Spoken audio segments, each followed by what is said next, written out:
eh, una categoría políticamente problemática, creo yo, porque eh, pierde de vista, o más bien lo que hace es esencializar el problema de la perversión y la deja, digamos, una suerte como de esencia del sujeto perverso. ¿No? Esto, claro, esto no se explica por sí mismo, entonces es un poco lo que quiero desarrollar hoy día.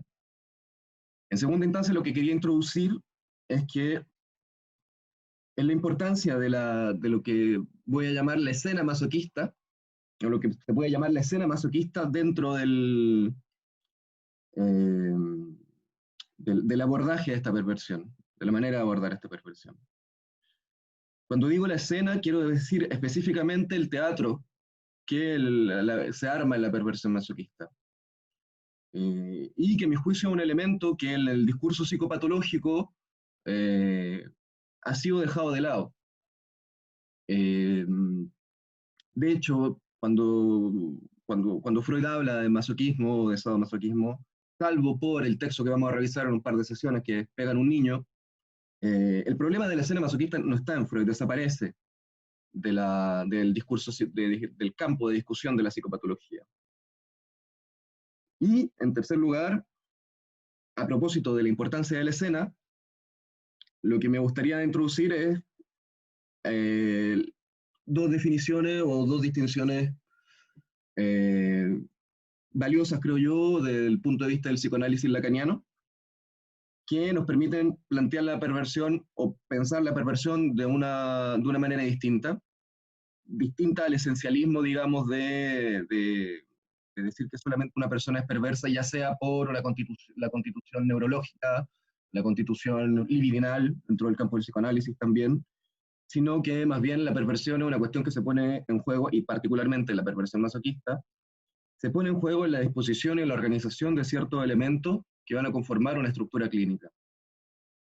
Esas son las tres cosas que quería introducir hoy día. Eh, entonces vamos a partir con el problema del sadomasoquismo. Eh, yo me hago la pregunta, ¿no? ¿Por qué reflexionar sobre el problema de la perversión masoquista? ¿En qué medida este es un punto que revista alguna importancia para para la psicopatología y para el psicoanálisis? ¿Y qué elementos teóricos y clínicos nos permiten definir a, entre comillas, un sujeto masoquista? Eh, ¿Acaso el masoquismo es una disposición pulsional interna?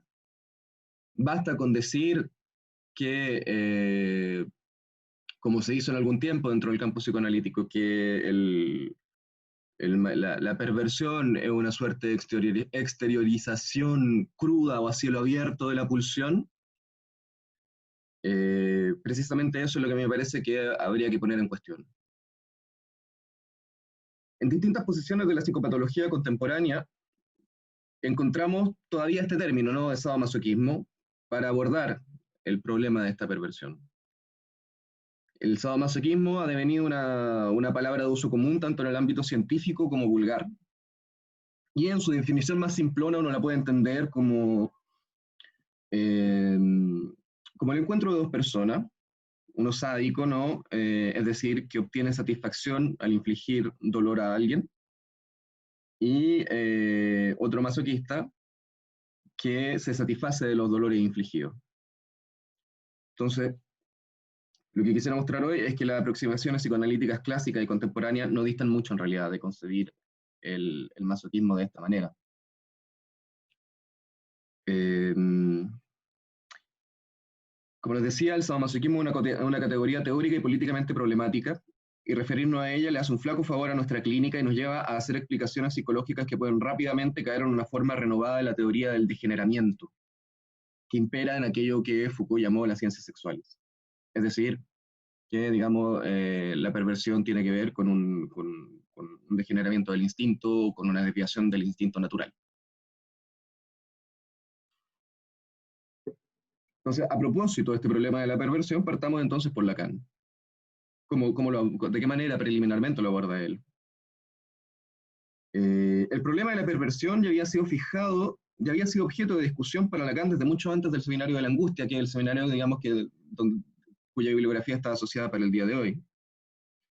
Ya, por ejemplo, en el seminario sobre las formaciones del inconsciente, Lacan decía que la perversión no debe ser clasificada como una categoría del instinto, de nuestras tendencias, sino que debe articularse precisamente en su detalle, en su material y, digamos, la palabra en su significante. Así dice Lacan, ¿no?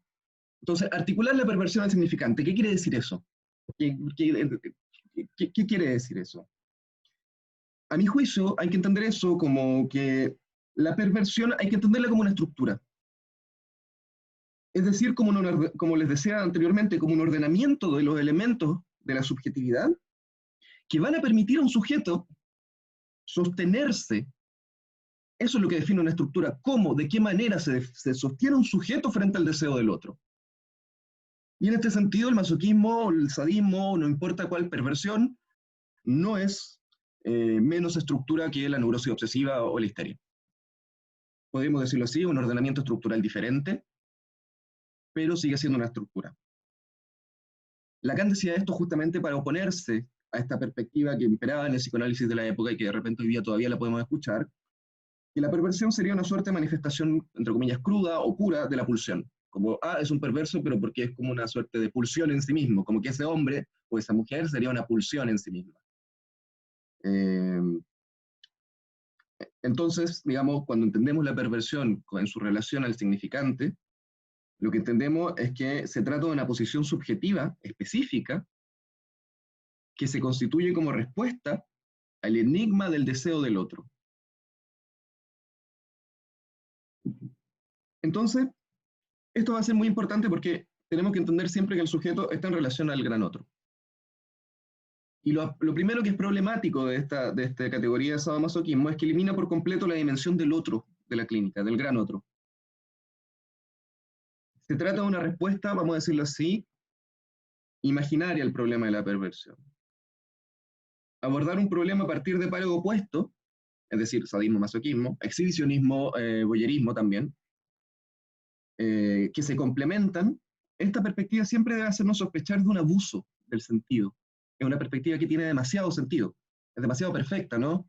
Claro, el masoquismo es el contrario del sadismo y los dos se complementan.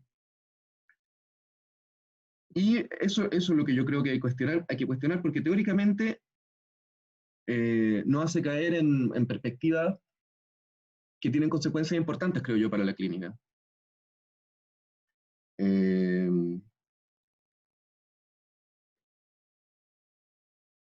entonces, abordar este problema a partir de pares opuestos, como les decía, debe hacernos sospechar, porque el problema, y sobre todo en el caso del masoquismo, es algo que es mucho más complejo. ¿Cuándo se vuelve evidente este exceso de sentido? Y ustedes, yo creo que sí están familiarizados, yo me imagino que si tomaron este seminario y decidieron venir es porque o ejercen clínicamente o están familiarizados con el psicoanálisis de alguna manera. Entonces, este exceso de sentido se vuelve evidente cuando empezamos a articular distintos pares opuestos en una serie en una serie, ¿no? En que cada uno se corresponde con el otro. Esta serie les va a sonar de inmediato. Masoquismo, sadismo, pasivo, activo, femenino, masculino. ¿No? Muy fácil todo, ¿no? Es decir, el masoquismo es más bien la posición pasiva en la que se pone un sujeto y eh, es una excrescencia, digamos, de las cualidades femeninas y para el sadismo sería lo inverso. Entonces, maravillosa la explicación, pero de nuevo, es una explicación que va un poco rápido. Porque el problema con el sadomasoquismo es que justamente pierde de vista la particularidad de cada una de estas dos posiciones subjetivas que son diferentes. Eh, el masoquista, solo voy a dar este ejemplo porque hay muchos, pero el masoquista no es alguien que es pasivo, en absoluto. Si uno lee, por ejemplo, los casos que fueron recopilados por la psiquiatría clásica o la misma biografía de Sacher-Masoch, que es quien da el nombre a la perversión masoquista, uno se da cuenta que el masoquista es alguien que es bastante activo también. Voy a volver sobre eso, pero es alguien que en el fondo está siempre pendiente de cómo ordenar eh, el escenario que quiere, desde el cual planea extraer cierta satisfacción. Entonces, como les decía, bueno, la psiquiatría clásica, particularmente Krafft-Ebing, es quien inventa esta palabra de masoquismo. Y aunque la recopilación, y eso yo se lo aconsejo, digamos, si este tema les interesa, de ir a la psicopatía sexual y leer los casos de perversión que están ahí compilados, aunque esta compilación, digamos, esta nosografía resulta en algún punto valiosa porque es mucho más rica, por ejemplo, que las perspectivas de CM que existen hoy en día, en donde no hay ninguna consideración por la palabra del sujeto. Muchos de los relatos clínicos que van a encontrar en las psicopatías sexuales son relatos de primera persona, de paciente. Es el mismo, digamos, Krafft-Ebing, quien desde el comienzo establece los elementos para que las cosas se articulen de la manera que acabo de decir, es decir, como un par opuesto. El apartado sobre masoquismo en la psicopatía sexualis comienza diciendo: el masoquismo es el inverso del sadismo. Luego, en su intento de explicar el masoquismo, Krafft-Ebing señala: así como podemos considerar al sadismo como una excrescencia patológica del carácter sexual viril en sus particularidades psíquicas, el masoquismo es más bien una excrescencia mórbida en las particularidades psíquicas propias de la mujer.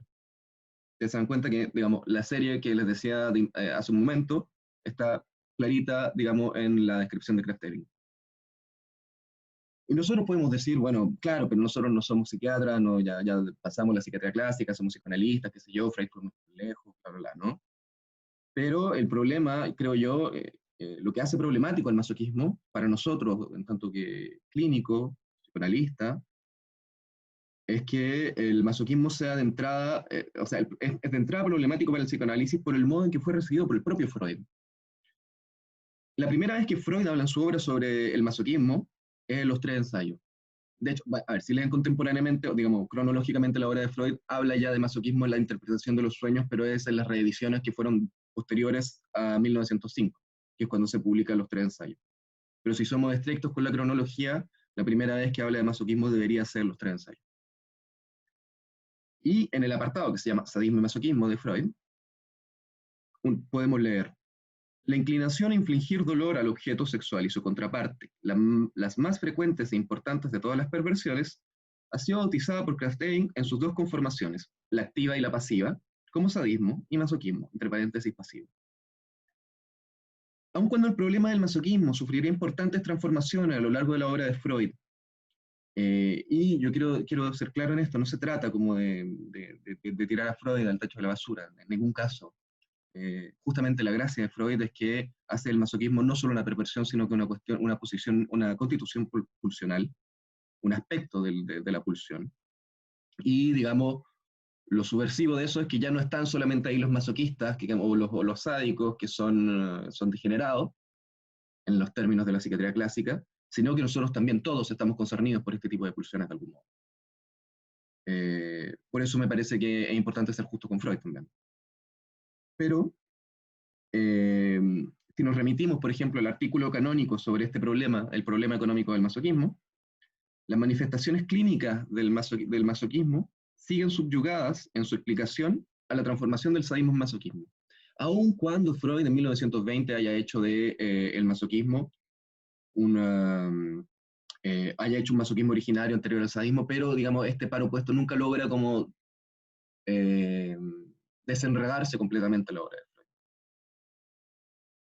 Entonces, si leyeron la clase de hoy día, la clase del 16 de enero del Seminario de la Angustia, Lacan ahí señala justamente que la clasificación de los masoquismos freudianos, erógeno, femenino y moral, es súper problemática, y que equivale a decir: está este vaso, está la fe cristiana y está la baja en la bolsa de Wall Street. Y después dice, bueno, que habría que encontrar una definición de masoquismo que sería un poquito más unitaria. Diciendo que, en el fondo, que Freud tiene una complicación para articular algo de este problema. Y del mismo modo, y esto de nuevo es una crítica directa a estas explicaciones de sadomasoquismo, Lacan señala que no podemos tampoco tomar el atajo de decir que, bueno, que en realidad un sujeto sería masoquista porque el superyo es muy malo. No es tan fácil. Intentaré mostrar entonces a lo largo de todo este seminario, de las sesiones que nos restan, que para dar cuenta de este problema es necesario pensarlo a partir de los tres registros. Es decir, lo simbólico, lo imaginario y lo real. Y de este modo podríamos romper con este subterfugio, digamos, de explicar que un masoquista es masoquista porque, digamos, busca que los avisen y viceversa. Otra persona que se dedicó a trabajar el problema seriamente del masoquismo es Deleuze, el filósofo Gilles Deleuze, quien por lo demás trabajó no junto, pero estuvieron leyéndose mucho en la época en que Deleuze publica su artículo sobre Sacher-Masoch con Lacan. Lacan en su seminario felicita a Deleuze múltiples veces, y por lo demás Deleuze en su artículo dice como, bueno, no voy a ocuparme mucho del sadismo porque ya Lacan dijo lo que había que decir, ¿no? En esta época un poco en que todavía está en el luna de miel. Entonces, en la presentación de Sacher-Masoch, digo, Deleuze da otro argumento para romper con esta categoría de sadomasoquismo. Deleuze dice que esta categoría no rinde justicia al escritor austriaco. Sacher-Masoch, a diferencia de Sade, fue un escritor prolífico y honorado. Sin embargo, Sacher-Masoch es reducido por la psiquiatría y el psicoanálisis a una suerte de complemento de Sade. Cuando Deleuze dice, intentando rehabilitar su nombre, el nombre de Sacher-Masoch, el autor Sacher-Masoch, y el masoquismo como un cuadro completamente diferente del sadismo, a este respecto Deleuze dice en el fondo que Sacher-Masoch, digamos, constituye un proyecto estético y político que es diametralmente diferente del proyecto sadiano. Y, digamos, resultaría absolutamente dañino para el proyecto masoquista, vamos a decir, para el proyecto estético y político de Sacher-Masoch, digamos, reducirlo a una suerte de complemento del proyecto de Sade. Y es allí que Deleuze ataca al psicoanálisis de la época, y con justísima razón, para plantear la posibilidad de que un sádico se transforme en masoquista, plantear la posibilidad de que un sádico se transforme en masoquista y viceversa. Entonces, Deleuze lo que nos dice, ¿cómo hay que romper con este problema? Dice, bueno, tenemos que volver a leer a Sade y tenemos que volver a leer a Sacher-Masoch. Los franceses, digamos, como Sade francés, digamos, lo han leído y lo han releído 1000 veces. Pero a Sacher-Masoch no tanto. Y, digamos, eso es lo que también hace interesante leer la literatura de Sacher-Masoch. En realidad no es una literatura tan estudiada. Y que puede aportarnos cosas muy valiosas respecto a lo que sería el masoquismo. Entonces, el problema del masoquismo, aun cuando fue atacado por Deleuze, perdón, del sadomasoquismo, por Deleuze y por Lacan en su seminario, está lejos de resolverse dentro del campo psicoanalítico. Unos añitos más tarde, porque la presentación de Sacher-Masoch, que escribe Deleuze en el 67, en el año 71, Jean Laplanche da su seminario sobre la angustia, un poco con su intención de hacer su propio retorno a Freud después de haber roto con Lacan. Y él va a retomar el texto de Deleuze y lo va a criticar de una manera un poco ingenua. El subterfugio de Laplanche consiste en decir que es evidente que al nivel de las perversiones no hay un sádico y un masoquista que se buscan mutuamente. Pero, dice Laplanche, a nivel de la estructura intersubjetiva, de la escena interna, sí podemos hablar de sadomasoquismo. El problema con eso es que nos devuelve a este impasse del problema del superyo malo, ¿no? Y por lo demás, yo lo que me pregunto ahí es qué es lo que está entendiendo Laplanche por la escena. Para Laplanche, el sadomasoquismo se pone en juego en la estructura intrasubjetiva, en la medida en que uno puede siempre identificarse en la posición del otro. Entonces no habría un sadomasoquismo perverso, entonces le concede el punto de Deleuze, pero sí en la interioridad del sujeto. Y el problema del masoquismo vuelve a cerrarse entonces. Querría entonces tomarme, porque lo que me parece, lo que trato de argumentar es que el masoquismo no es solo una perversión distinta del sadismo, sino que es una posición subjetiva diferente del sadismo. Una posición subjetiva en sí, como les decía antes, una estructura, una manera de hacer con el deseo del otro. Entonces, justamente a propósito de que Laplanche hablaba de la escena interna, me gustaría interrogar qué es esto de la escena. Para introducir en qué nuestra posición es distinta y por qué justamente en la escena, el problema de la escena masoquista, lo que nos lleva a plantear una separación tajante entre sadismo y masoquismo. Es decir, vamos en contra de lo que dice Laplanche. No es como que en la escena interna, digamos, en la interioridad, ya uno podría preguntarse qué es eso de la interioridad del sujeto, ¿no? Hay una separación tajante entre sadismo y masoquismo. Hasta aquí. ¿Preguntas, dudas, comentarios? Pueden activar el micrófono y preguntar, si no, seguimos.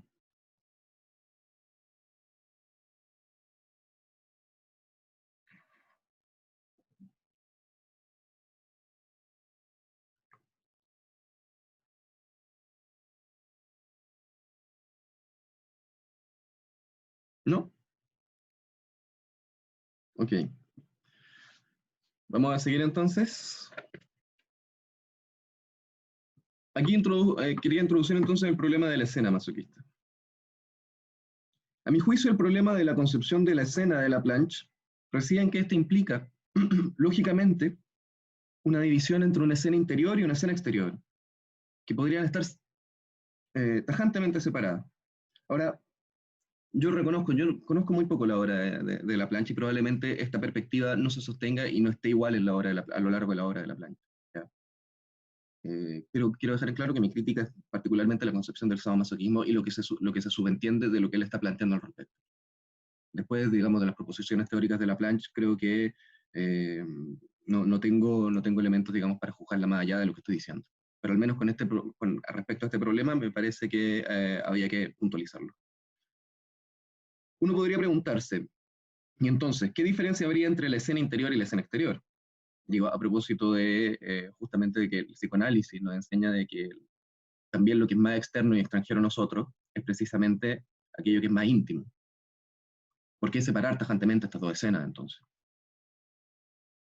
¿Por qué esta escena no tendría, como lo dice, Laplanche lo dice así, no tendría nada que ver con Sade Masoch? ¿Por qué no tendría nada que ver con Sade Masoch? Cuando de alguna manera lo que nos muestra la literatura, el arte en general, si nosotros lo leemos y disfrutamos de alguna manera del arte o nos sentimos interpelados, es porque en algún punto se reúne con aspectos de nuestra propia subjetividad. Es todo el trabajo que hace Lacan, por ejemplo, a propósito de Hamlet. Si Hamlet es tan intrigante para los críticos de arte, o para los pensadores de arte de la época, y durante mucho tiempo también, dice Lacan, es porque nos muestra nuestra relación aproblemada con el deseo. Yo creo que de esa misma manera deberíamos relacionarnos con la literatura de Sacher Masoch. Es decir, de qué manera nosotros tenemos ello puede ilustrar en la literatura de Sacher Masoch nuestras propias posiciones masoquistas, o la propia posición masoquista del sujeto, que está a la base de la constitución del sujeto, que es lo que vamos a ver en la sección siguiente, la subsiguiente. Entonces, usted habrá notado, si leyeron la lección fijada para hoy, que Lacan señala que el masoquista no alcanza su objetivo, sino a su pequeña escena, justamente. Y creo que este punto es absolutamente fundamental si queremos entender algo de la perversión que vaya más allá de nuestros prejuicios imaginarios. Lacan insistió muchas veces sobre este punto a propósito de la perversión. En el seminario, por ejemplo, sobre la relación de objeto, Lacan señala que el perverso solo logra su propósito en momentos que no están ordenados simbólicamente. La perversión pone en evidencia la repetición como efecto de la introducción del goce en el sujeto, al tener que repetir una y otra vez la misma escena para lograr cierta satisfacción. Ya, esa frase está un poco alambicada, porque suena como demasiado rebuscada, ¿no? Y lo que quiero decir con eso es que el perverso es alguien que tiene que repetir una y otra vez el mismo escenario, no puede sino hacerlo así. De hecho, si ustedes leen, por ejemplo, la literatura de Sacher Masoch, a un momento se van a dar cuenta que es siempre lo mismo. Aunque ciertos aspectos cambien, ciertos detalles cambian, digamos, esta relación idealizada hacia la mujer, donde un hombre se somete hacia la mujer, aparece en prácticamente todos los libros de Sosternoso. En algún momento, al principio, tiene algo medio sabroso, un poco entretenido, pero luego termina por cansar, porque uno dice, ya, pero bueno, ya, como tanto. Ahora, a propósito del problema de la escena, sin ir más lejos, uno podría pensar que el psicoanálisis nace a partir de la constatación de otra escena que determina el continuo manifiesto onírico. Eso es, digamos, lo que nos enseña Freud en la interpretación de los sueños. Dicho de otro modo, el sueño se estructura a partir de la lógica del significante, metáfora y metonimia, o, como la llamaba Freud, desplazamiento y condensación. Esas, digamos, son las reglas que determinan la escena onírica. Y me parece que con este mismo espíritu, si vamos a tomarnos si vamos a ir a investigar la escena masoquista, no es para hacer un compendio de las escenas masoquistas como lo hace Krafft-Ebing, ese trabajo ya está hecho y además tiene que ver con otro proyecto que no es psicoanalítico, sino que es interrogar la escena masoquista con este mismo espíritu. Es decir, ¿cuáles son los elementos que determinan que esta escena se ponga en juego de esta misma forma, o de esta forma? Por escena masoquista debemos entender entonces el teatro que el sujeto busca representar con un partener que él educa para que actúe de manera apropiada su rol de verdugo cruel. Es decir, no es como que el masoquista vaya a buscar a alguien que sea sádico. El masoquista, dice Deleuze, es un pedagogo. Es una persona que va a enseñarle a su partener cómo jugar el rol del verdugo. Deleuze tiene una frase que es muy bonita, que dice, el masoquista es aquel que le susurra al oído las frases duras y vergonzosas que después el verdugo le dirige. Por lo demás, si ustedes leen también, digamos, los casos clínicos de Krafft-Ebing, constatarán que el masoquismo se construye como concepto, como término, a partir de solo de descripciones escénicas. Esa es la base que está, la base, digamos, de este concepto psicopatológico. La descripción de las múltiples escenas de los sujetos concernidos por digamos, por este diagnóstico, por este cuadro, y, digamos, la forma de satisfacción que tienen, y de cómo ordenan el rol que cada parte debe jugar dentro de esta escena. Aquí me tomo de otro autor, ustedes pueden ir a consultar las lecciones psicoanalíticas sobre masoquismo de Asun, donde Asun señala que, digamos, el masoquista es un perfecto director de teatro. Es él quien ordena, digamos, cómo se va a jugar cómo va a jugar cada una de las partes de su rol. Intentemos entonces describir la escena masoquista. ¿De qué se trata esta escena? En términos fenomenológicos, si se quiere. Krafft-Ebing la define de la siguiente manera. El masoquismo es esta perversión particular de la vida sexual psíquica del individuo que consiste en que éste está en sus sentimientos y en sus pensamientos sexuales obsesionado por la idea de estar absolutamente sometido y sin condición a una persona del otro sexo, en ser tratado por esta de forma altanera al punto de sufrir humillaciones y torturas. Primer punto a destacar entonces de las ideas preconcebidas sobre el masoquismo. El masoquismo tiene menos que ver con el dolor que con la sumisión. Eso por lo demás lo reconoce Freud en los 3 ensayos. Había otro psiquiatra en la época que, digamos, estos mismos fenómenos los clasificaba bajo la categoría de algolagnia. Sí, algolagnia. Es un psiquiatra alemán, austriaco, cuyo apellido es Schreck-Notzig, no sé cómo se pronuncia porque no hablo alemán, pero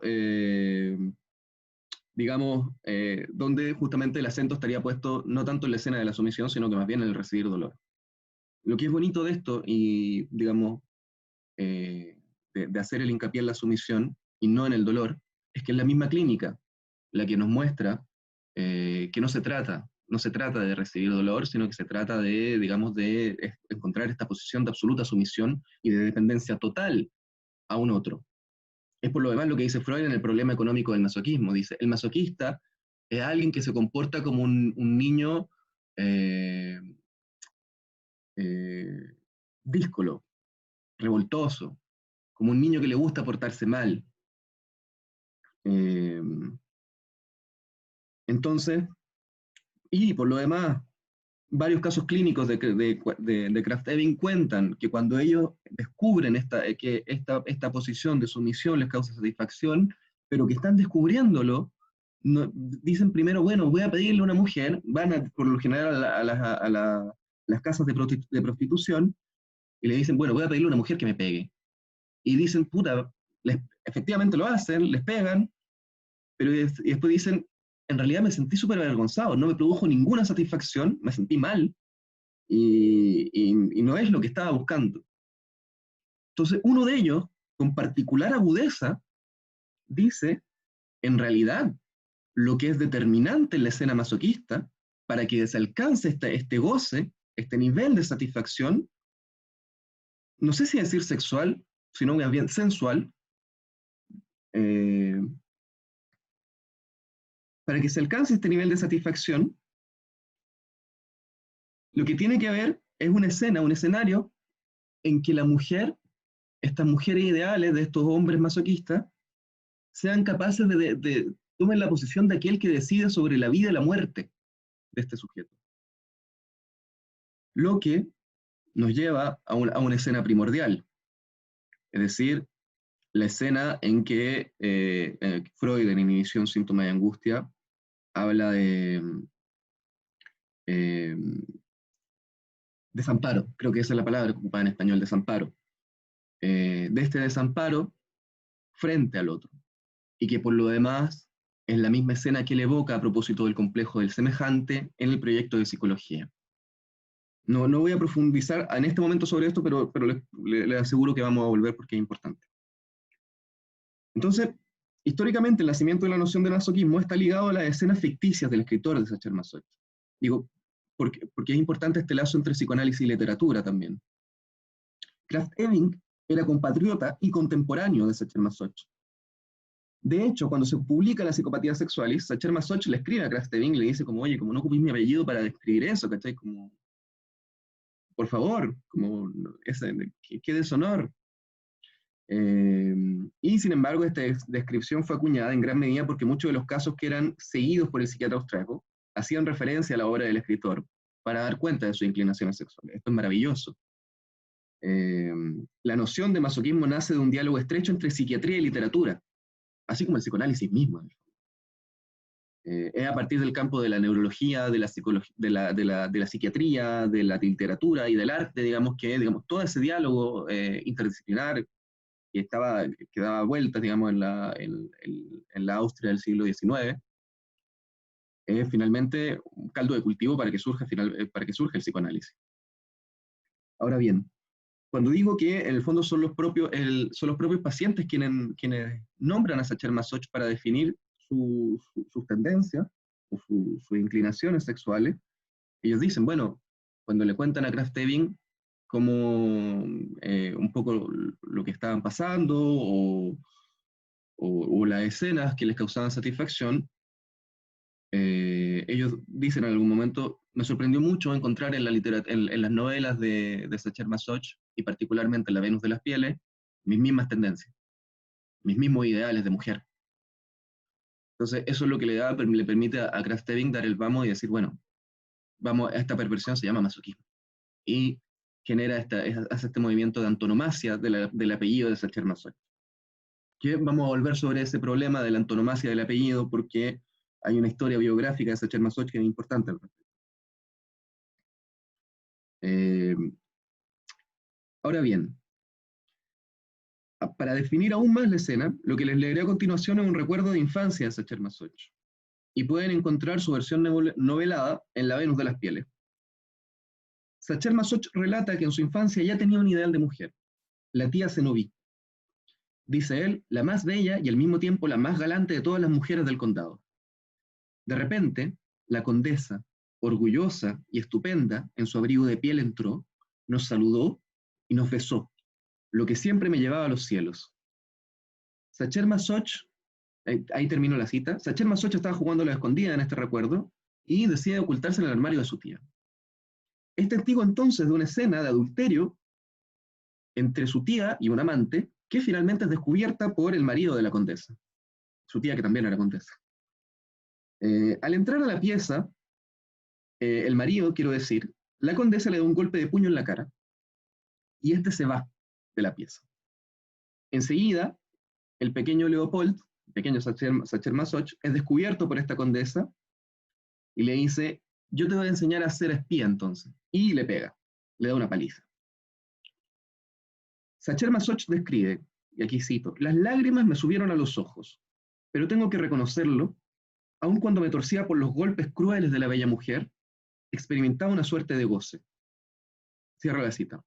La escena finaliza con el marido volviendo a la escena, no como un vengador, dice Sacher Masoch, sino como un humilde esclavo. Vuelve arrastrándose a gatas donde su mujer.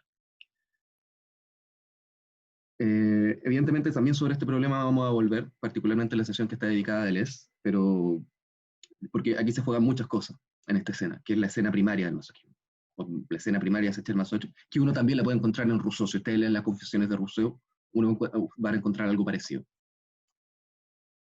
La literatura de Sacher Masoch entonces está repleta de escenas como esta en la que el protagonista de sus novelas se hace maltratar por mujeres ideales y crueles. Siempre vestida en abrigos de piel, con zapatos de tacón, es decir, digamos, toda la dimensión del fetichismo puesta en juego también a la escena. Sin embargo, Sacher Masoch posiciona esta escena como el momento en que descubre el lazo íntimo entre crueldad y voluptuosidad. Así lo dice él.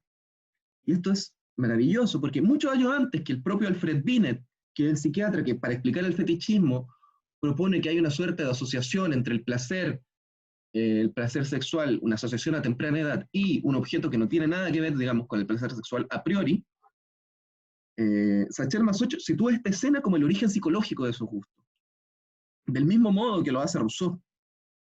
Es decir, podemos hablar de una escena originaria, en los términos que lo entendemos en psicoanálisis. Este mismo tipo de representaciones uno lo puede encontrar también en los relatos de los pacientes de clase. Y como les decía, lo esencial de esta escena finalmente no es tanto los golpes, sino que lo que aparezca ahí sea una mujer, en general una mujer, la gran mayoría de las veces una mujer, que sea capaz de decidir sobre la vida y la muerte de aquel que juega el rol del esclavo. Por eso, las grandes referencias a mujeres que tiene Sacher Masoch, por ejemplo, son la Gran Caterina, Madame de Pompadour, eh, eh, no me acuerdo, no me acuerdo qué más, estaba la leyenda de esta condesa, ¿no? que mataba jóvenes vírgenes y se alimentaba de su sangre, como que se bañaba en su sangre. Pero en el fondo, digamos, se hace un poco la idea, ¿no? Como ese tipo de mujer constituye el ideal. Por lo demás, también en esta época se empieza también esta suerte de cliché sexual de la eslava, grande, alta, fuerte y cruel también, ¿no? Comienza aquí también ese cliché sexual. Entonces, con esto lo que quería hacer un poco es empezar a esbozar la importancia que reviste abordar el problema de la perversión a partir de la escena, a partir de la materialidad de la escena. Y es ahora que quisiera mostrar por qué es importante Lacan, digamos, porque si solo nos quedamos con la pura escena, con la descripción de la escena, lo que tenemos es la psicopatía sexual. Y, digamos, ahí no estamos haciendo psicoanálisis, o no estamos, digamos, en el campo del psicoanálisis. Quisiera mostrar entonces que Lacan resulta fundamental porque él pone, junto con Deleuze, hay que decirlo, en el centro de este problema la cuestión de la escena. Antes de eso, antes de pasar al siguiente punto, entonces, preguntas, dudas, hasta acá, comentarios.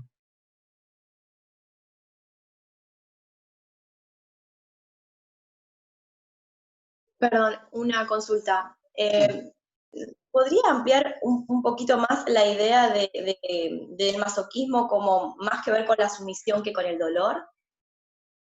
Es al revés, tiene que ver más con el...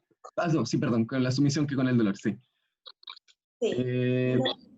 A ver, porque durante una cierta, o sea, dentro de cierta tradición psiquiátrica, que es un poco la que les comentaba adelante, la de Schreck-Notzig, lo principal ahí sería, o lo más evidente sería que a esta gente, a estos hombres, les gusta que les peguen, ¿no? Pero lo que mostraba, lo comentaba anteriormente, lo que muestra la clínica es que no es solamente eso. De hecho, en algún momento Lacan también lo dice, ¿no? Esto como de que el dolor no tiene tanto que ver con el problema. Que lo que se juega ahí es esto de reeditar una escena en que un sujeto es completamente dependiente de otro. Y este otro que se erige, un poco lo que voy a hablar después también, pero ya que hiciste la pregunta, digamos, es un otro que lo que intenta esta escena es reeditar la omnipotencia del gran otro, la omnipotencia del otro materno primordial. Eso es lo que se intenta reeditar con esta escena. Recordemos, digamos, que cuando hice la referencia, por ejemplo, eh, eh, a este desamparo fundamental del que habla Freud en Inhibición, Síntoma y Angustia, es justamente eh, porque en este momento, realmente, digamos, la persona, la madre o el otro que está ahí a cargo del bebé, del sujeto, del infans, digamos, tiene un poder de decisión de vida, sobre la vida y la muerte de ese niño. Digamos, si no lo alimenta, se muere. Si no le habla, se muere.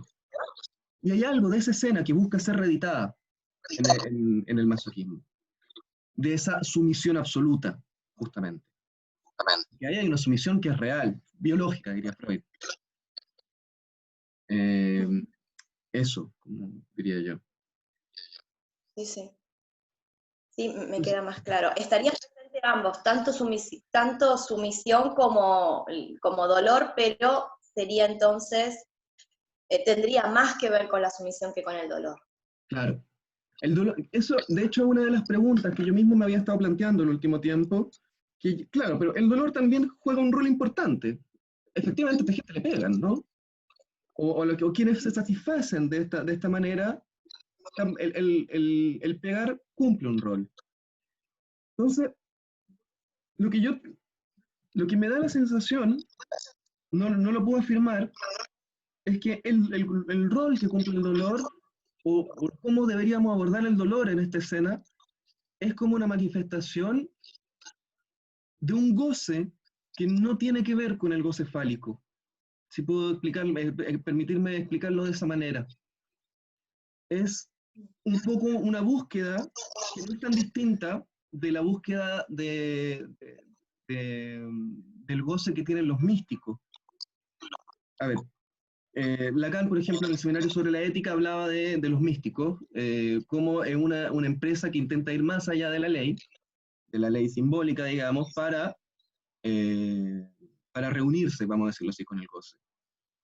Y sucede que, digamos, las prácticas de los místicos, aun cuando el escenario es completamente distinto, y no podemos decir que masoquismo y misticismo son la misma cosa, sí hay ciertas semejanzas, de hecho eso lo constata Deleuze. Y una de las prácticas, por ejemplo, de los místicos era, por ejemplo, de algunos místicos era tomar agua con la que habían sido bañados leprosos, ¿no? Eh, para poder reunirse con Dios, o poder acceder a Dios de otra forma, corporalmente.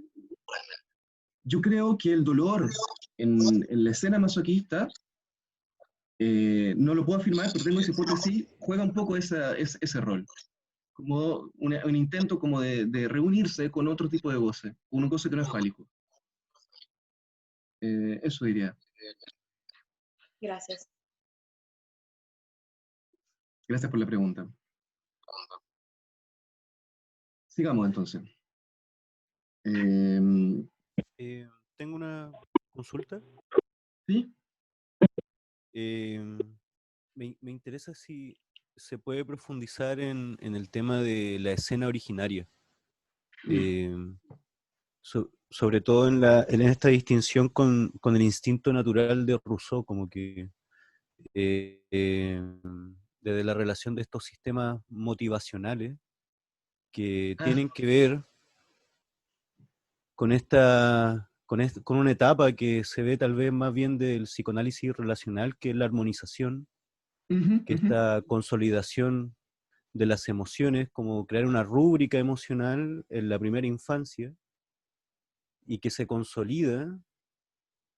Y me llama mucho la atención porque, como también lo plantean Deleuze, Sacher-Masoch, cómo se puede enfrentar el masoquista frente al castigo. El castigo se vuelve placer. Ujú. En términos del sistema nervioso sería como pasar del sistema parasimpático que ah, pasa del sistema, hay un sistema dorso vagal y un dorso ventral. Uno tiene que ver con la capacidad de pedir apoyo, de sentir placer, de vivir erotismo, y hay otro que tiene que ver más bien con esta sensación de parálisis del cuerpo. Y cómo esto se consolida y te permite pasar de esta sensación de pánico, de miedo al castigo, a pasar a una situación placentera, es como otra salida también a esta sensación traumática.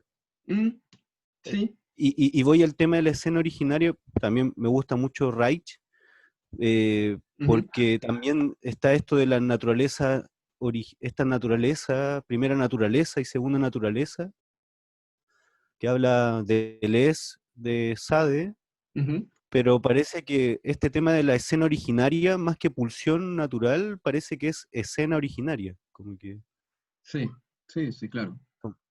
como que A ver, eso me llamaría la atención. Gracias. no, gracias a ti por la intervención. A ver, yo creo que hay varios puntos de la intervención que hace. Voy a tratar, no, yo creo que no voy a poder abordarlos todos, y al menos no con profundidad, porque la idea es poder introducir lo que queda. Pero, a ver, a propósito de Rousseau, cuando yo digo que esto está en Rousseau también, no está en la teoría de Rousseau, no está en la filosofía de Rousseau, está en su experiencia biográfica. Esto de la escena originaria. Rousseau, la madre de Rousseau murió cuando él nació, y eso fue un punto, digamos, que lo tuvo capturado durante mucho tiempo. O sea, toda la vida en realidad. Eh, no me acuerdo bien la frase que decía Rousseau en las confesiones, pero digamos como es una suerte de duelo que eh, nunca pudo elaborar, eh, porque la madre de Rousseau muere cuando él nace, ya lo pone en una posición bastante compleja. Eh, entonces, a Rousseau lo cuidaba una suerte de niñera, que se llamaba Mademoiselle Lambertier. Y esta niñera, digamos, en algún momento estaba a cargo de él y de otros chicos, y en algún momento lo amenazaba, ¿no? Con que le iba a dar, dice él, el castigo de los niños. Así lo escribe Rousseau en la confesión. El castigo de los niños. Y en un momento, digamos, Rousseau dice que le daba mucho miedo eso. Le daba mucho miedo este castigo de los niños. Pero que en un momento, bueno, llegó esta señorita, que era una señorita como de 30 años, una cosa así, que lo cuidaba y le daba lecciones también. Y finalmente, bueno, efectivamente le pega, le tocó a él, digamos, el castigo de los niños. Y dice ahí que, bueno, que ahí es cuando sus gustos se transformaron, de nuevo. Lo que interesa, la escena originaria es eso. Cuando yo estoy hablando de escena originaria, lo estoy hablando en el mismo sentido que lo propone Freud en la escena de en el hombre de los lobos, de la misma manera que se trabaja de ahí en adelante en psicoanálisis. Es decir, esta escena en la que se descubre algo de la sexualidad adulta. El tema es que justamente la escena que yo les conté de Sacher Masoch es una escena originaria distinta. No es la escena, digamos, del niño neurótico que estaba escuchando detrás de la puerta a los papás tener relaciones sexuales. No es esa escena. Ahí, digamos, quien hace una lectura interesante al respecto es Josh McDougall, quien dice que el perverso reedita la escena originaria para incluirse. En esta escena que yo les conté de Sacher Masoch, él se incluye. Y se incluye al mismo título que el padre, que es en el fondo este hombre que termina golpeado. Lo golpean a los dos. Lo que quiere decir que en términos al menos del imaginario, el padre queda, digamos, knockout. No logra entrar como un agente operador de la ley de la castración. Eh, y eso le permite, dice Joyce McDougall, eso es lo que les permite, por ejemplo, a los perversos, digamos, conservar esta fantasía de que son el compañerito de la mamá. El compañerito, así como el niño novio de la mamá. Eh, entonces, cuando yo hablo de escena originaria, hablo de eso, en ese sentido. Hablo de eso y menos de una suerte de instinto natural o de pulsión particular. Uno no puede escuchar lo último. Eh, sí, no, decía que disculpa, ¿en qué parte te quedaste?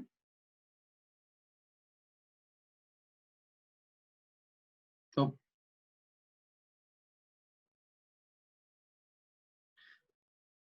No, bueno, es que te pregunté en qué parte te quedaste, como para retomar la explicación, pero parece que Patricio se fue. Bueno, problemas de esta época, ¿no? De estos confinamientos, qué sé yo. Problemas que no pasan en lo presencial. Eh, Patricio, bueno, volviste. Mira, te propongo lo siguiente. Volvamos sobre este punto al final porque ya no me queda tanto. Digo, abordemos una parte y si consideras que quedó algo en el tintero, volvamos al final, ¿ya? Eh, no, creo que no escucho. Patricio, te repito, te decía que abordé un poco esta parte, pero voy a seguir con la exposición y si te parece, si consideras que quedó algo en el tintero, volvamos al final. ¿Ya? Perfecto, gracias. Entonces, a ver, aquí lo que quiero introducir entonces es cómo abordamos desde Lacan este asunto. O en qué sentido el abordaje lacaniano es valioso para abordar la perversión masoquista. Estas escenas de humillación, de sumisión, de rebajamiento de un sujeto a la posición de objeto, son abordadas por Lacan y de esta forma trae a primer plano la cuestión de la escena para tratar la perversión. El problema no es tanto, creo yo, para nosotros, en tanto que clínico, no es tanto la definición o el concepto de masoquismo, que es más bien una discusión un poco bizantina, un poco como que se pierde, digamos, en la torre de marfil teórica, el problema de la escena, es decir, cómo pasan las cosas. Un poco un gesto que uno hace cuando hace clínica. Ya, pero ¿qué pasó ahí? ¿Quién estaba? ¿Qué te dijo? No sé, tratar, yo tengo la impresión, esto es una opinión personal, digamos, de que la materialidad de las cosas que nos cuentan los pacientes, que bueno, que es la materialidad del significante, pero se pone en juego justamente en esta escena, en el relato de esta escena, donde justamente es una palabra la que va a venir a dar vuelta completamente lo que pasó ahí o a poder abordarlo desde otra perspectiva. Ahora bien, he aquí entonces una primera definición para el masoquismo. Dice, la definición de Lacan es: la meta declarada del masoquista es hacerse objeto. Así podemos definir el masoquismo.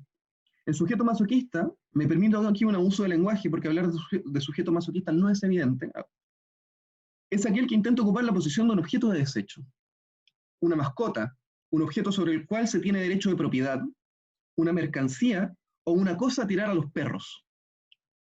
Lo fundamental es que en este proceso de devenir objeto, el sujeto masoquista se despoja de su derecho a la palabra. Las cosas no hablan, los perros no hablan, justamente. Para hacer esto, el sujeto masoquista busca ocupar el lugar vacío que permite la constitución de un ser hablante, es decir, el lugar del objeto A. Ustedes, digamos, sabrán que, digamos, es justamente la extracción de este objeto lo que permite la constitución de un sujeto hablante. Este lugar, este vacío, es aquel que intenta ocupar el masoquista. Otra cosa que me viene a la cabeza y que creo que es importante es que no quiero decir que simplemente las definiciones de Lacan son grandiosas, porque sí. Una de las cosas que a mí también me ha molestado cuando se aborda el problema de la perversión desde el punto de vista lacaniano es que se hace una suerte como de un poema magnífico con fórmulas lacanianas que finalmente no dicen nada.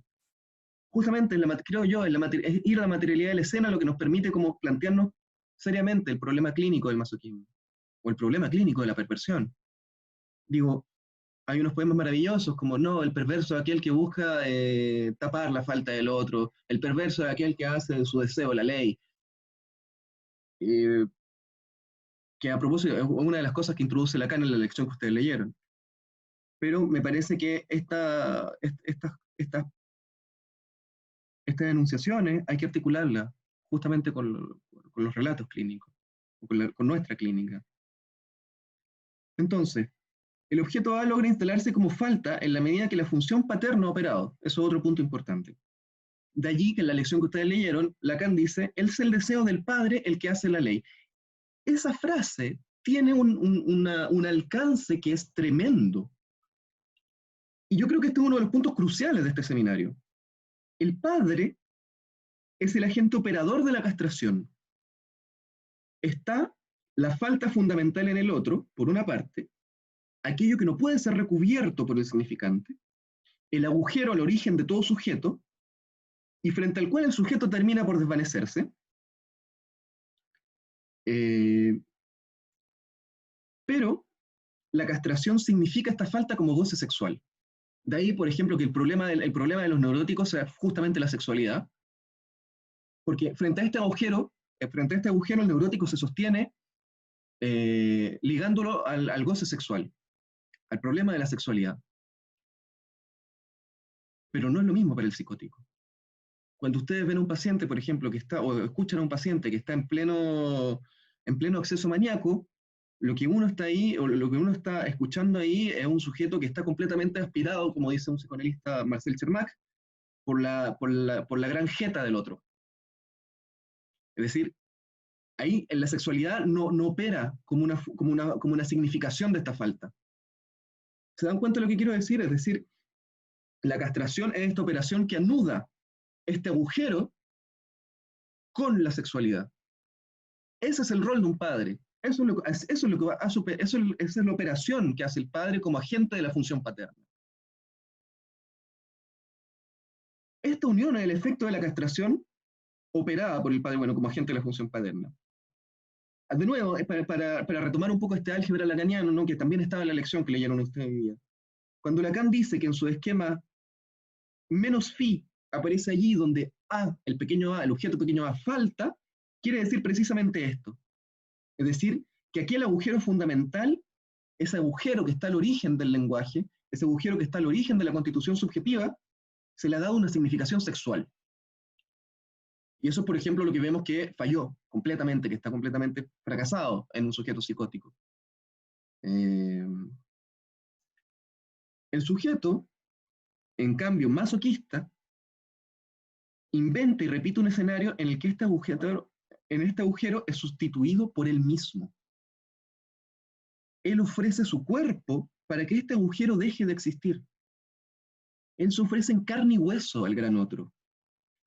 El masoquista, toda la empresa masoquista, es mediante el sufrimiento tratar de darle una consistencia radical a este otro, a una consistencia que el otro en realidad no tiene, porque el otro es tan desfalleciente como nosotros. Pero este sufrimiento le entrega una cierta consistencia, vamos a decir, radical al otro. Y es por eso que hacía alusión hace un momento, a propósito de la pregunta, a esta omnipotencia materna originaria, ¿no? Habitualmente, digámoslo de otra manera, si yo me vuelvo el esclavo de otra persona, esta persona tiene un poder absoluto sobre mí, es una persona todopoderosa. Habitualmente en la vida cotidiana uno no detenta este poder, ¿no?, sobre otras personas, salvo justamente en casos muy específicos. Entonces podemos decir que, haciéndose objeto del partener, lo que busca el masoquista, haciéndose una cosa del partener, lo que busca el masoquista es dar consistencia a un otro absoluto. El masoquista busca reencontrar al otro materno omnipotente, cuya consistencia se aparece como puro capricho. La dimensión acá que intenta hacer aparecer el masoquista en el lenguaje es la dimensión del capricho. Es decir, que la ley del otro no es la ley de la castración, no es la ley de la alianza, de las estructuras fundamentales del parentesco, sino que es la ley del capricho. Esa es la ley que hace aparecer el masoquista en su escena. Si ustedes leen la literatura de Sacher Masoch, se darán cuenta que lo importante es que todas las órdenes que debe dar la mujer omnipotente de su novela debe hacerse bajo la forma del capricho. Dicho de otro modo, es una mujer que no estaría concernida por la falta, capaz de decir y de nombrar su deseo. El masoquista opera así un rebajamiento en la lógica, una degradación en la lógica del significante, y pone en relación de equivalencia el deseo y la orden. El deseo y la orden en el sentido como la orden, el imperativo. Asun dice que la adagio masoquista por excelencia es tus deseos son órdenes, ¿no? Se dan cuenta que ahí el deseo, que es justamente articulado pero no articulable, es decir, que no se puede nombrar, porque justamente en ese punto donde uno desfallece como sujeto, el masoquista trata de montar una escena en donde alguien sí puede efectivamente nombrar su deseo. Vemos entonces que la escena masoquista resulta fundamental porque es solo allí donde la puesta en juego de la perversión puede ser efectivamente realizada. De allí que Lacan diga que el masoquista no alcanza esta identificación al objeto más que en su pequeña escena. Se trata de una disposición teatral que intenta desconocer la castración del otro, negarla. Y en este sentido me tomo las palabras de Roland Chemamá, quien señala que, por supuesto, que el perverso tiene un partener, siempre tiene un partener, pero su partida, su único partener es finalmente el gran otro. Y esto es uno de los grandes valores de la perspectiva lacaniana, creo yo. Ella pone siempre el problema de la perversión en relación a una acción perversa y no a una disposición interna que haría de cierto sujeto un perverso. Es decir, desesencializa el problema de la perversión y lo pone en relación a las prácticas, creo yo. El masoquismo se despliega en un escenario intersubjetivo que involucra la participación de alguien más que venga a participar de la escena del perverso. El masoquista es aquel que, como lo dice Deleuze, lo que les dije antes, le dice al oído de su verdugo las palabras duras que éste después le va a dirigir. Pedagogo de su propia escena. El masoquista opera una suerte de sutura imaginaria, porque este teatro solo se sostiene como una imagen, donde el otro no está concernido por la castración. La muestra más evidente, pero en absoluto la única, es que el masoquista es, como bien lo señaló Deleuze, también siempre un fetichista. No hay masoquismo sin fetichismo. Los abrigos de piel, los tacones, siempre están. O al menos la gran mayoría de las veces. Pero también el hecho de que el deseo del otro pueda reducirse a una simple orden, es decir, hay una degradación del lenguaje y del otro como sujeto de palabra. Porque el otro ya no se desplaza como sujeto en la cadena de significantes, sino que es más bien una suerte como de figura idealizada que podría hacer lo que ninguno puede hacer, nombrar su deseo. Pero digamos, eso de nuevo es solo una imagen. Y el partener queda reducido, ya no es un sujeto, sino que es más bien la imagen que yo quiero que sea en el escenario masoquista. Se trata de una sutura imaginaria para no tener que vérselas con la falta del otro. Pero también el hecho de que el deseo del otro, con la falta del otro, con el hecho de que el otro está tachado y que está igual de concernido que el propio sujeto por la sincronía del significante. Reeditar un otro absoluto, entonces, es ahí un aspecto esencial de la escena masoquista. Ahora, ustedes habrán notado que hablé de fetichismo, pero no hablé de desmentido. Entonces, no lo hice a propósito. Es decir, hablé del desconocimiento de la falta del otro, de la negación de la falta del otro, pero ahí todavía no estamos en la desmentida. Porque al mismo tiempo el masoquista busca, y esto lo pueden encontrar un poco más adelante en el seminario de Lacan también, la angustia del otro. Es ahí donde se pone en juego la desmentida. Basta leer las memorias de Wanda de Sacher-Masoch, la mujer de Sacher-Masoch, para darse cuenta hasta qué punto esta mujer estaba sumergida en una angustia terrible. El masoquista angustia a su partener, pero su objetivo final es la angustia del otro, angustiar al otro. Y ahí entonces el despliegue de la operación psíquica que está a la base de la perversión. La desmentida, la Verleugnung, la renegación, la denegación, como tiene mil traducciones, pero digamos la Verleugnung de Freud, que justamente introduce en el texto sobre el fetichismo. ¿Por qué hable primero de desconocimiento y no de desmentida? Porque la desmentida implica necesariamente la afirmación de dos enunciados contradictorios. Por una parte, el otro es omnipotente. Por otra parte, el otro está angustiado. Signo de inconsistencia subjetiva radical. Un otro omnipotente no puede angustiarse. Y esta afirmación simultánea, esta es la afirmación simultánea de dos enunciados contradictorios que finalmente lleva a la puesta en escena del masoquista. Por lo demás, la cercanía que identifica Lacan y Deleuze entre la posición de Cristo y la posición del masoquista tiene que ver con que justamente Cristo es el único que logra, esto es mucho más largo, pero la referencia, digamos, voy a hacerla breve, es Cristo el único que logra, digamos, angustiar al otro. Si ustedes leen el Evangelio, digamos, retoman el Evangelio, se dice que, digamos, el Hijo del Hombre estaba angustiado. No tengo la cita acá en este momento, pero la angustia estaba en el Hijo del Hombre. De allí, entonces, que también para el propio Sacher-Masoch la figura de Cristo no sea banal. Digamos, él tiene una propia interpretación de Cristo. en la que Cristo, bueno, vamos a volver sobre eso, pero Cristo sería una suerte de ideal de hombre sin patria, sin sexualidad, sin amor sexual, dice él, y ya no me acuerdo qué más, pero en el fondo era en el fondo un hombre que está completamente desligado de todo el linaje simbólico. Quiero detenerme en este punto sobre la Verleugnung, o sobre la desmentida, porque a través de esta lista encontramos el problema de la función paterna en la perversión. La función paterna, cuando operado, desemboca, como lo señala el analista Jean-Marie Forget, en la posibilidad para el sujeto de recurrir al significante fálico para encontrar allí una posición sexuada. Es decir, el agujero fundamental del otro se anuda a la sexualidad y particularmente a una forma de goce que es un goce fálico. Ello implica la aceptación de la castración, que una de sus formas, digamos, es la separación del objeto incestuoso primordial, la madre. La pérdida de este objeto primordial da lugar a la configuración lógica que Lacan llama el o bien del objeto.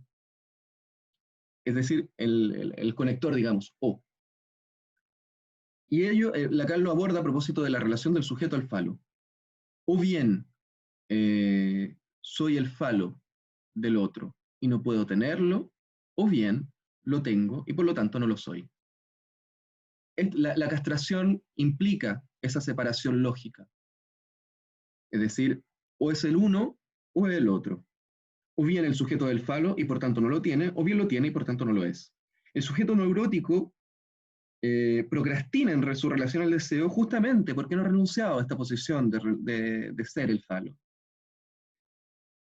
Esto es lo que nos muestra claramente la clínica de la neurosis obsesiva. El sujeto obsesivo que completa al otro. Piensen, por ejemplo, en sus pacientes que son una suerte de psicólogo o paños de lágrimas de la mamá, ¿no? Esa es una de las formas en que esa posición se da. O también en la fantasía masculina de poder ser el campeón, ¿no? Con las mujeres. Aquel que goza de todas. Digamos, esa otra manera, digamos, de no renunciar a la posición de ser el tal.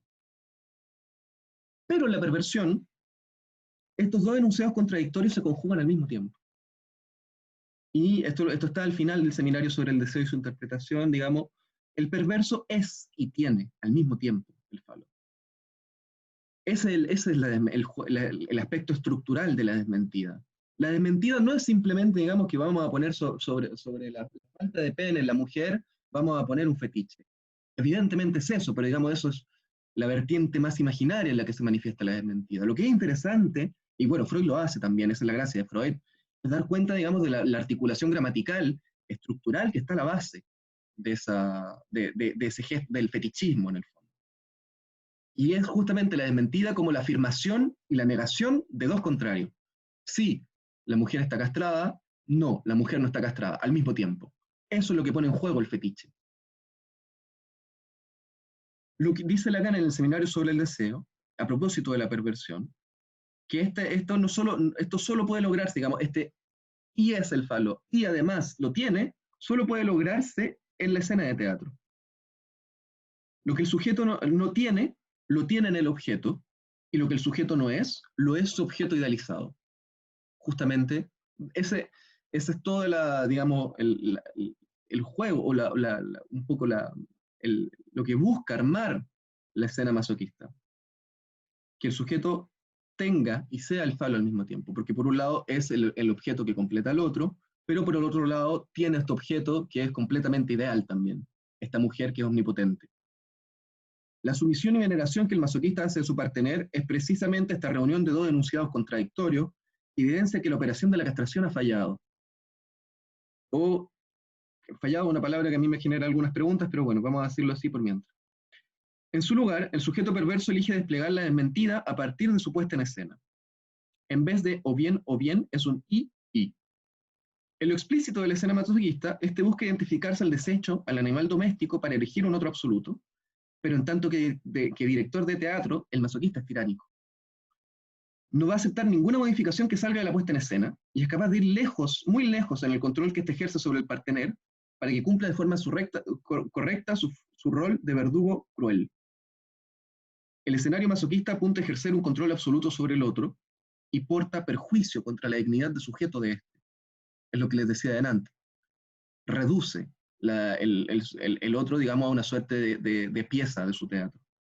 Por lo demás, Wanda de Sacher-Masoch cuenta en sus memorias, digamos que ella, digamos, el escritor Sacher-Masoch tenía la idea como de que su mujer se metiera con otro hombre, ¿no? Entonces, Wanda acababa de parir, y digamos casi que al día siguiente del parto, en que todavía estaba muy débil por el parto, había recibido una carta de un hombre que se había ofrecido para ser, digamos, el amante de su mujer, y le dice como, ya vamos, tenemos que ir. Y Wanda cuenta eso en su memoria, digamos, con una profunda angustia, que eso lo vivió con una profunda angustia. Traigo a colación este pequeño ejemplo para mostrar hasta qué punto el masoquista puede ser tiránico en poner en juego, en desplegar su escena, su teatro. Digamos, no importa que haya parido ayer, va igual, tiene que ir igual a encontrar al otro, a encontrar este otro hombre. Entonces, frente a esta desfallecencia en la inscripción de la castración, la perversión masoquista da cuenta de un arreglo que se hace a partir de la desmentida, operación fundamental de su relación al otro. Y aquí quiero concluir ya con 2 puntos. Primero, que esta falla en la inscripción de la castración, que se expresa en la desmentida, es lo que nos lleva a interrogar el problema de la función paterna de la perversión. Porque si es la función paterna la que inscribe la castración, lo que tenemos que preguntarnos es, bueno, ¿qué pasó acá? ¿Cuál es el rol del padre, de aquel agente operador de la función paterna, en esta perversión, particularmente? Es un poco ahí esa es la pregunta de allí surge esta pregunta y el nombre de este seminario. Digamos, el problema del padre en la perversión masoquista. Es decir, intentar discernir cuál es el arreglo que el sujeto masoquista, dicho de otro modo, hace. ¿Cuál es el arreglo del sujeto masoquista para poder lidiar con esta falla fundamental, con este agujero fundamental que, digamos, es el agujero del deseo del otro? Y segundo, que a mi juicio, la perspectiva lacaniana nos ofrece la ventaja teórica y política de dejar atrás la perspectiva pulsional, tal como se entiende en Freud, que, aunque valiosísima, en algunos momentos se entrampa en explicaciones psicobiológicas que eliminan el problema justamente de la relación al otro. Como lo señala el analista Pierre-Henri Castel, no se trata de hacer una esencia de un sujeto esencialmente sádico, masoquista. No es que haya el sádico y el masoquista con mayúscula y que sean representados por Sacher-Masoch y por Sade, respectivamente. Porque eso nos llevaría a ser una suerte de metafísica de la perversión. Se trata más bien de una disposición estructural, de un ordenamiento de elementos en la que los sujetos ocupan una posición específica en la relación al otro, al gran otro. Y que las categorías del sádico o el masoquista son más bien una referencia ideal para abordar un conjunto de prácticas que justamente nunca van a ser idénticas a estas categorías. Y me parece que la perspectiva lacaniana tiene esa flexibilidad para abordar la perversión no a partir de una disposición esencial, ya sea de constitución biológica, pulsional, libidinal o neurológica, sino de una disposición externa en una relación a otro, siempre. Y en el fondo eso nos lleva a plantear la pregunta de la perversión menos del lado del degeneramiento y más del lado del lazo social. Eso es lo que quería comentarle hoy día. Me extendí un poco más, voy a poner atención en eso para la próxima sesión. Comentarios, preguntas, dudas.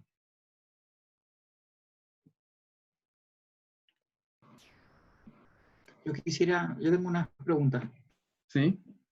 Tengo por lo menos 2.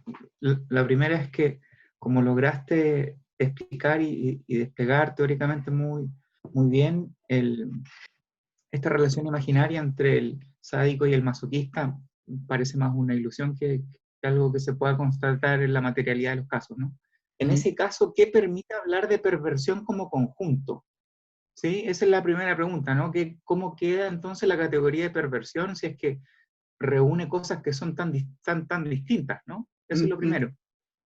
Y lo otro es justamente al final, ¿no? Que hay ciertas tesis de ciertos colegas, ¿no? Que por ahí dicen que esto de la perversión es porque falta papá, digamos, ¿no? Para decirlo en fácil, ¿no? Entonces como que vuelcan esta lectura de que por favor que vuelva un gran padre para que nos ordene el panizo, el desorden social que hay, digamos, ¿no? ¿Qué reflexiones puedes hacer en torno a eso?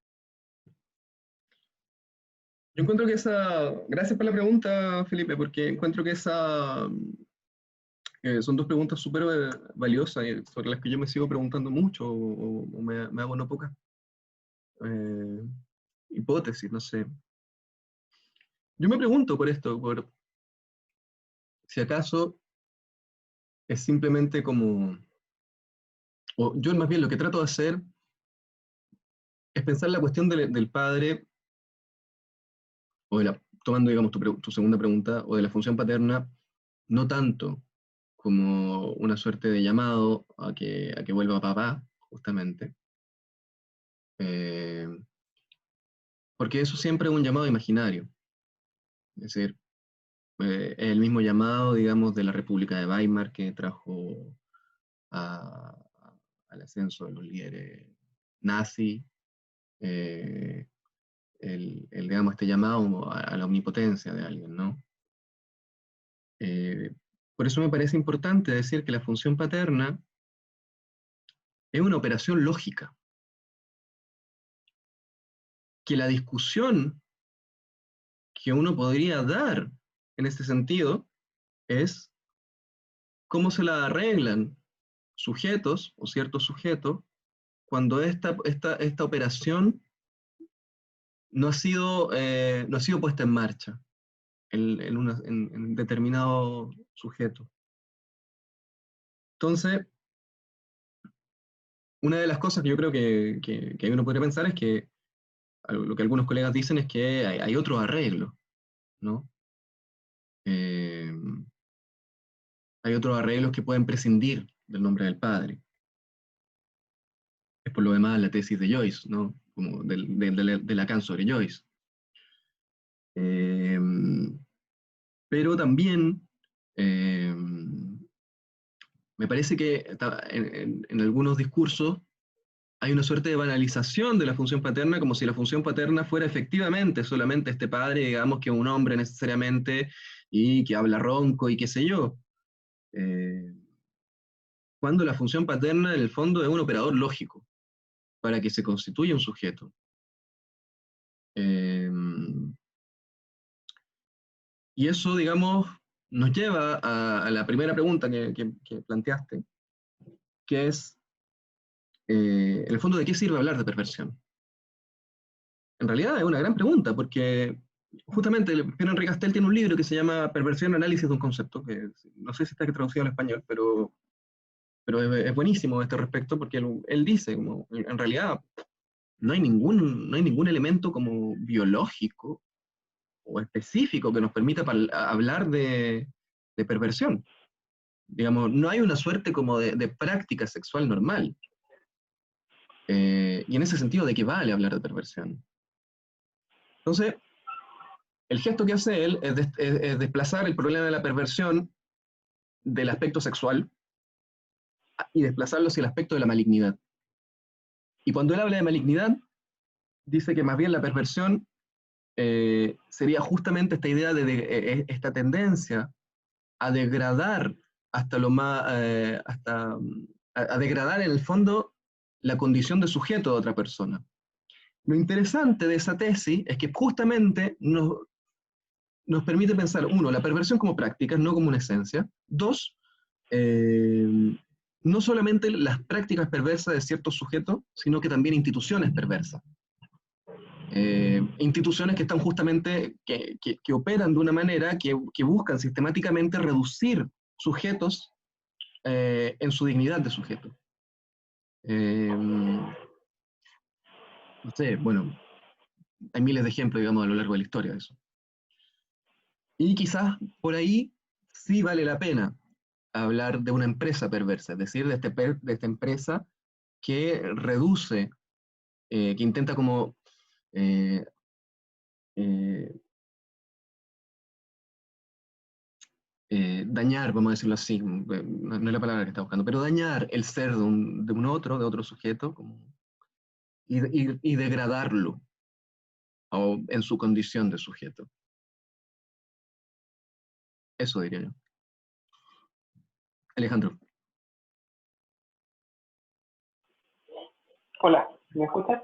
Sí, sí, sí. ¿Qué tal? Bueno, gracias de partida por la clase.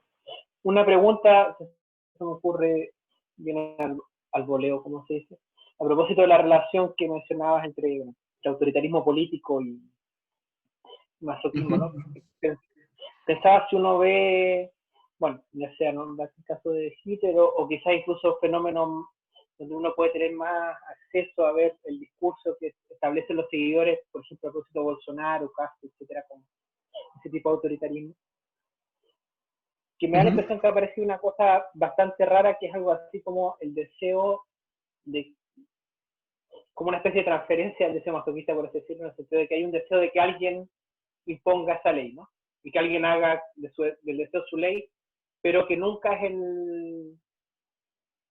pero que no es quien lo enuncia, digo, no es el seguidor, no es el weón que está en Twitter riéndose de cómo Bolsonaro supuestamente se impuso ante pues, el feminismo o lo que sea, con el discurso más burdo, sino que da la impresión que hay cierto goce por el hecho de que haya ese gran otro, no sé si sería una especie de encarnación de gran otro o qué, que puede imponer esa ley que, por así decirlo, el seguidor desea, pero que al mismo tiempo sea impotente de imponerla, ¿no? Entonces, no sé cómo pensarías ahí la relación entre, como qué tipo de deseo se juega ahí con relación al masoquismo, en el sentido de que por un lado hay un deseo de sumisión, pero de someterse a ese otro que somete al resto, una cosa así. Bueno, nunca he entendido muy bien qué pasa en esta cabeza, pero pensaba en voz alta cómo se podría pensar eso a partir de lo que has ido hablando. A ver, yo voy a tratar... Gracias por la pregunta, Alejandro, porque yo encuentro que es una pregunta súper interesante también como para el contexto político y social actual, y en algún punto también de qué manera como el psicoanálisis puede decir algo sobre eso, ¿no? Pero creo que, mira, voy a intentar responder de dos maneras, o a partir de dos puntos. Primero, el primer punto tiene que ver con el masoquismo y la constitución de todos los sujetos. Todos los sujetos estamos concernidos por el masoquismo, por un lado. Por otro lado, eh, eh, voy a tratar de no ir tan rápido en estas como equivalencia entre, digamos, una suerte como de masa, voy a decirlo así, para tomar el término de Freud, masoquista, y una suerte de gran líder. No digo que lo hayas hecho tú, en ningún caso, pero me parece que a veces es muy fácil ir en ese sentido y que nos lleva a cuestiones que son parecidas justamente al sadomasoquismo. Entonces, ¿por qué es importante? O sea, ¿por qué suceden estos fenómenos de masa, creo yo? ¿O por qué suceden estos fenómenos en que justamente Deleuze y Guattari en el Antiedipo es porque las masas lo quisieron, ¿no? ¿Por qué sucede eso? Porque el masoquismo hace parte de nuestra constitución fundamental y es lo que vamos a abordar en la sesión siguiente y subsiguiente, sobre todo, en la medida que todos estamos concernidos por este momento de dependencia fundamental, en tanto que seres humanos, en tanto que seres hablantes, de un otro. Creo yo que la única excepción a eso son probablemente los niños que han sido criados por animales, quizás. Porque ahí no se pone en juego la dimensión del lenguaje. Y, digamos, la constitución, digamos, de esos niños es muy, muy distinta. Había un caso, ya no me acuerdo quién hablaba, pero del niño Gacela, ¿no? Que de hecho, como la relación a su propio cuerpo del niño Gacela no tenía nada que ver con la relación de uno mismo, ¿no? Porque justamente podía dar unos saltos de unos 5 metros, lo que era asombroso, ¿no?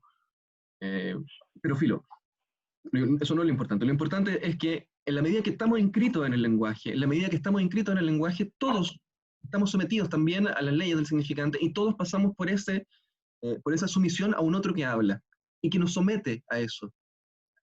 Entonces, eso es lo que hay una tendencia que es muy rápida o que es muy fácil, creo yo, de encontrar a la sumisión. Y me parece que estos fenómenos de masa que erigen, por ejemplo, a Trump, a Bolsonaro, tienen que ver con eso. O se apoyan justamente en esta suerte, como en este goce que se encuentra al origen de nuestra constitución como sujeto. Eso por una parte. Y en ese sentido, me parece que, por eso me parece que es interesante estudiar el masoquismo, porque nos permite ir en esa dirección y preguntarnos a partir de lo que nos enseña la escena masoquista, qué de eso tiene resonancia en estos fenómenos.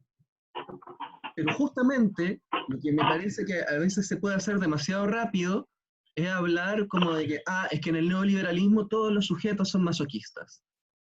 Lo que es una tesis que puede tener cierto valor, pero que a mí me parece que son tesis que van demasiado rápido. A mí esto es una salvedad que hago yo, que en el fondo a mí lo que me parece importante es, si estudiamos esta escena perversa, esta escena que constituye el masoquista, es interesante para nosotros porque es una escena por la que estamos todos concernidos, esta escena originaria, digamos, este desvalimiento fundamental y de esta sumisión fundamental.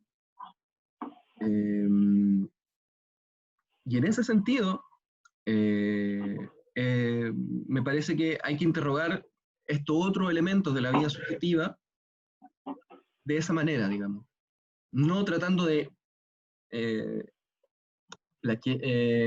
como pegar encima como la escena masoquista a otro fenómeno, sino que tratar de ver qué es lo qué de la escena masoquista nos permite pensar estos otros fenómenos subjetivos. No sé si responde a tu pregunta. Sí.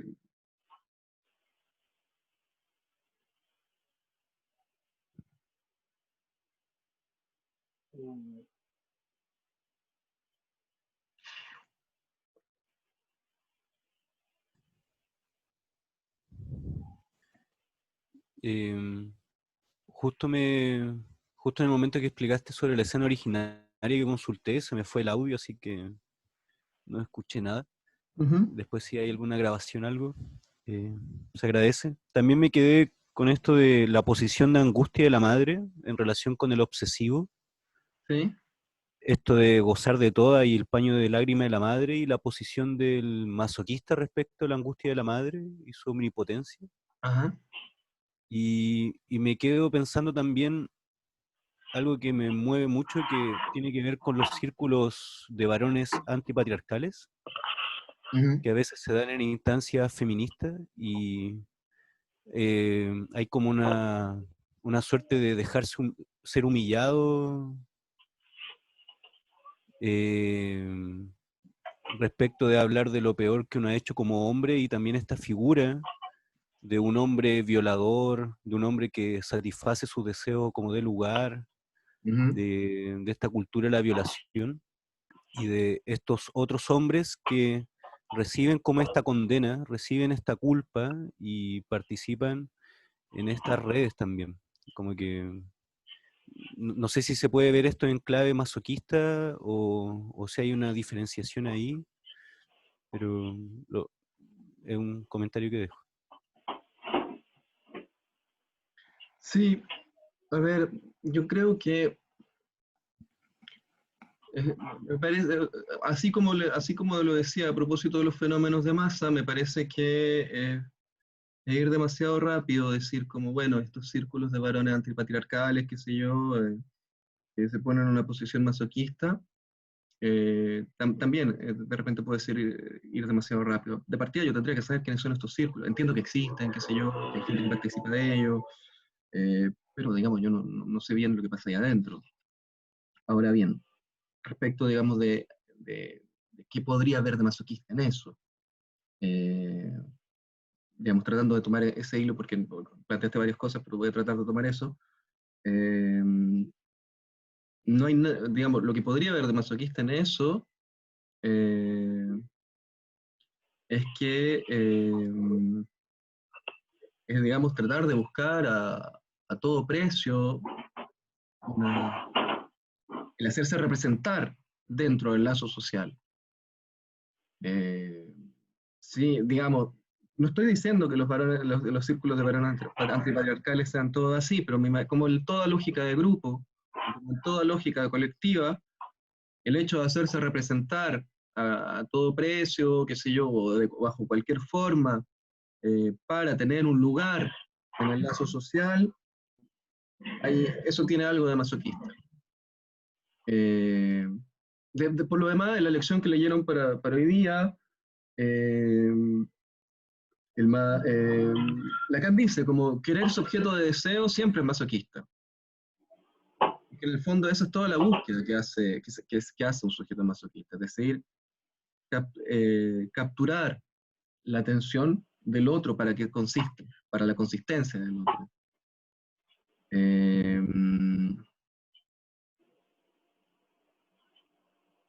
Eso, ahora, no sé, no, yo creo que diría eso como buena primera. No sería, creo, especular mucho.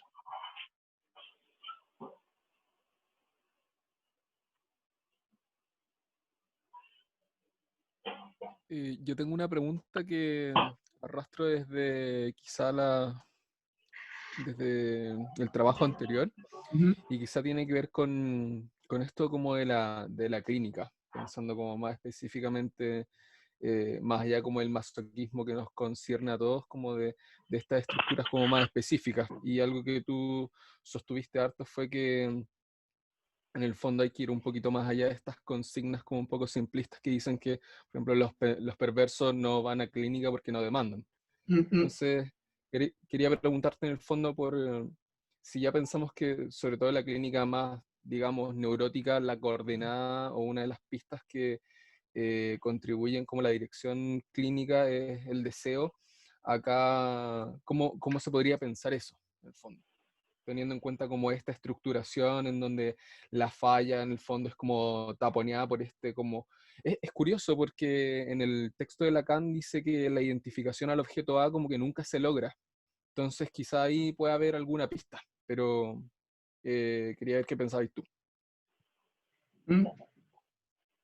Mira, no lo había pensado eso a propósito de esa cita de Lacan, de que la identificación del objeto A nunca se logra, pero tengo esa indicación, porque justamente eh, es lo que nos permite decir, bueno, que quizá eso es lo que, cuando participaste del seminario anterior, digamos, a ver, para contextualizar, una de las cosas que yo dije es que el primer caso que está en la psicopatía sexualis de Kraft-Ebing es una persona que le pregunta al doctor, como le está diciendo, como, por favor, doctor, dígame algo de mi goce, dígame algo de por qué me pasan estas cosas, explíquemelo. Pero eso no le impedía, digamos, repetir una y otra vez la misma escena. Entonces yo lo que plantea en ese momento es que cuando uno revisa esos textos, se pueden poner en cuestión algunas cosas como esta idea de que, bueno, los perversos no consultan, ¿no? El gran perverso no consulta. Y yo digo que, bueno, que quizá ahí hay una pregunta a sostener. Es decir, es tan así que el perverso no consulta, porque claro, conocemos las fórmulas por qué el perverso no consulta, desde el punto de vista lacaniano, ¿no? Porque el perverso está seguro de su goce, porque el perverso tiene un saber sobre su goce, qué sé yo. Pero justamente lo que destacaba Rolando ahí era que esta identificación, en el caso del masoquista, esta identificación al objeto A no se logra nunca. Y por lo demás, Lacan da cuenta de esto, creo que en el seminario sobre la lógica del fantasma, que el punto, vamos a decirlo así, de castración del masoquista es precisamente la angustia del otro. Y esa es una diferencia radical con el sádico, por ejemplo. Este punto, digamos, de falla en toda la constitución masoquista, o la constitución perversa, se logra ver en la constitución, digamos, en el escenario masoquista, porque el sujeto masoquista, si ustedes leen a Sacher-Masoch, él lo que cree buscar es la sumisión absoluta al otro. Él cree buscar, dice Lacan, el goce del otro. Pero lo que él busca, dice Lacan, assonance es la palabra en francés, perdón, pero que quiere decir como que le pasa a pesar de él, como a sus espaldas, lo que él busca sin saberlo es la angustia del otro. No es que el masoquista esté buscando conscientemente o angustiar al otro, es que en realidad el otro no le importa nada, porque lo reduce a una parte de su juego de teatro, pero lo que busca ahí es la angustia. Y ese punto que ocurre como a pesar de él, a sus espaldas, es justamente lo que marca que no hay ningún goce completo. salvo, digamos, en la escena específica. Eso diría yo. Yo creo que por la hora vamos a dar, o sea, vamos a dar una última pregunta y después vamos a cerrar. Entonces, ¿alguien más quiere plantear una última pregunta?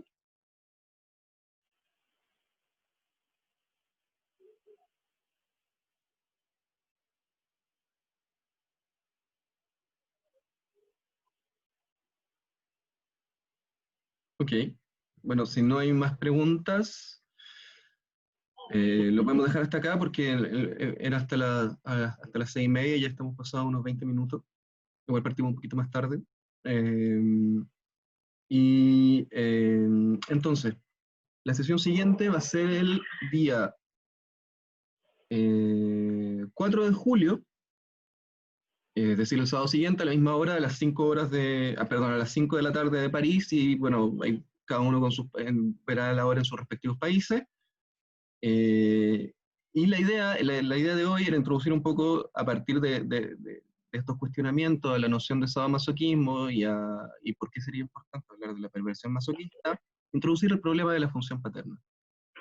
Y particularmente, y lo que vamos a hacer la próxima semana es retomar el texto Pegan a un niño de Freud, para interrogar justamente qué rol cumple el padre justamente en estas escenas masoquistas, en estos fantasmas masoquistas. Y cómo este fantasma, en esta fantasía, da cuenta de algo que es estructural, de todo ser hablante. Es decir, dicho de otro modo, de qué manera el masoquismo es algo que está presente en la constitución de todo sujeto. Esa va a ser un poco la idea de la próxima semana.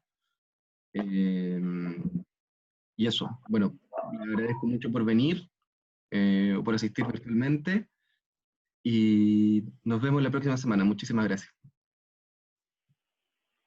Muchas gracias. Gracias. Gracias. Nos vemos el próximo sábado.